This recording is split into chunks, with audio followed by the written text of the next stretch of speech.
Hey everybody, this is Miss.ABA. So welcome to my channel. Don't forget to subscribe. So I really wanted to do a quick one because on TikTok, it was one of the videos that was reshared the most. It was liked the most. So I just really wanted to dive a bit more into that. And that is because I'm in my 30s, right? Because you're in your 30s, you reflect on your 20s and you start to kind of realize that, hey, there are really some things that, people in their 20s should really appreciate. So this is a kind of a big sis kind of video about the things that you shouldn't do when you are in your 20s. So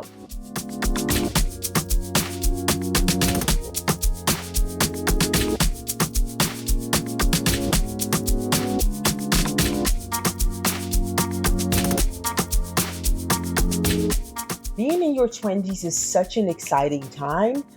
It's probably the period where you will look your best, you will look your most youthful, probably, unless you really take good care of yourself in your 30s and your 40s. But it's such a dynamic and interesting time that you kind of forget the things that you should be learning from. I mean, I know it myself. It was all about, for me, a lot of working, a lot of getting experience, a lot of performing. I really already had like an early age appetite for entrepreneurship, creative, being able to run things. So I would just go for it and just be doing every kind of thing. But some of the things that I didn't do was really reflect and take the time. Does this really make sense with where I'm going? Because everything that would feel in line, was something that I would do. Whereas with now in your 30s, you really cannot waste any time and just do something because it feels good. It has to add to where you're going. And it also has to add to wherever that you want to impact in your life. Okay, so let's get into this. I wrote some of the things down. Something that you should not do is neglect some of the skills that you could really develop. If you have, a natural flair for presenting, and I'm using presenting as an example because that is something that really worked naturally for me, develop it. It is going to be so useful to you. Or if you have a particular hack in finance or whatever, you just got to develop it because it's going to be something so useful to you in the long run. For me, it really pushed me in the arena of being able to be a presenter, on-air personality. But even if that is something that you don't want to go into all the way, right? Next to your expertise, being an expert in, let's say, finance could really introduce you into areas where you could lead a panel or a presentation very well that could bring some new opportunities to you. So don't neglect that. Find out some of the skills that are really useful within the coming 10 years or something that you are in line and in touch with and develop it. Find a coach, find some training online, just go for it. Another thing is don't neglect side hustles. Listen, this day and age, we are just so expensive. The expensive kind of lifestyle that we have is such that, prices are going up.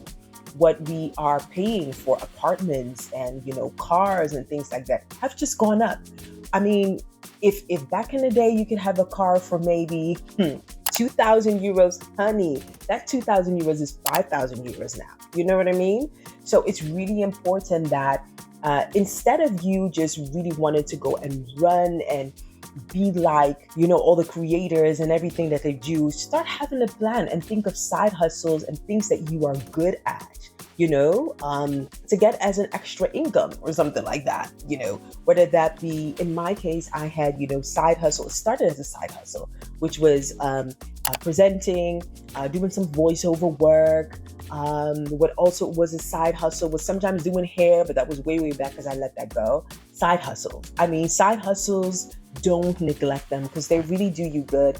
And it's going to be so good for you to have some savings. Let's say when you want your own apartment or you need a particular equipment, creatives, you need the best cameras, you need the best softwares and things to get going. And out of your side hustles is where you'll be able to pay them without exhausting, the fixed income that you have. So don't neglect that. Another thing is also don't ignore mentorship.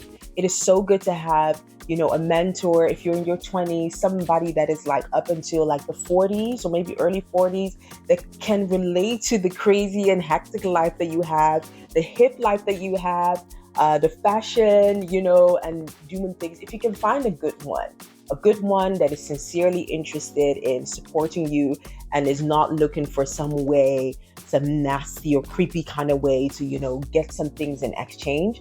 If you can find that, either through church, community network, it doesn't always have to be church, by the way. You can sometimes find the best of people sometimes in an old colleague or something like that. Don't neglect it. It is so, so, so, so, so good to have people around you that could somehow look into the person that you're going to be and the potential and the things that God has put into you and be able to, stir that, and at least like once in a month meeting or a drink, you pay for it. It's going to be so useful. So that is another one. Another thing is also don't underestimate the energy that you have now. Listen, if you're in your 20s and you can, because I used to do that, like I would have a concert on a Saturday morning. Then I would just go and have lunch. And then in the afternoon, I would go to a networking event. And then in the evening again, I would then go to a jam session. Okay. The people that were around me were normally tired. They didn't have the energy to do that. So I know when it comes to working, I am a workaholic anyway. But listen, the kind of hopping that you could do in your 20s is not something that you feel for in your 30s. When you're even like 32, you'll be like, listen, if I go here and I go there, the rest of my week is spoiled because I've been sleeping so much and I'm so tired. As a matter of fact, when I go to the workplace, I am grumpy. So let me just not do that. When you're in your 30s, you start to calculate some things that you can go to and some things that you not go to because your time is smaller, your energy is like less, you need your sleep, So it is so good to really enjoy that strength in your 20s that is like, and you can even see it with the athletes, like in their 20s, they have the most of energy and stuff, and I'm not saying you becoming old and all of that stuff. But what I am saying is that in your 30s, some kind of weight adds to your life unless you go to the gym. And if you don't watch that,